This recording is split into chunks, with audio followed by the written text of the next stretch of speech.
দেখো my dear students, আজকে তোমাদের জন্য ক্লাস 6-এর আরও একটা শর্ট ভিডিও নিয়ে চলে এসেছি। শর্ট ভিডিওটা কিসের না, দেখো লেখাই আছে নিচে সামান্য ভগ্নাংশটিকে শতকরায় প্রকাশ করা, অর্থাৎ সামান্য ভগ্নাংশ শতকরায় প্রকাশ নিয়ে আজকের অঙ্ক।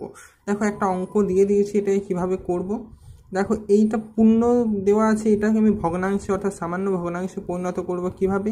এটার সঙ্গে এটাকে গুণ দিয়ে এটার সঙ্গে যোগ, গুণফলটার সঙ্গে এটাকে যোগ, তাহলে 8 32 যোগ 3 = 35-এর 8, 35-এর 8।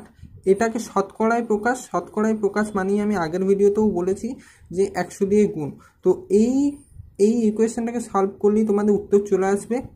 ইকুয়েশনটাকে সলভ করার উত্তর হবে 437 পূর্ণ 1/2। এই ইকুয়েশনটাকে তোমরা বাড়িতে সলভ করবে, দেখবে এটাই অ্যান্সার আসবে। তো বাড়িতে অন্য অঙ্কগুলো প্র্যাকটিস করবে।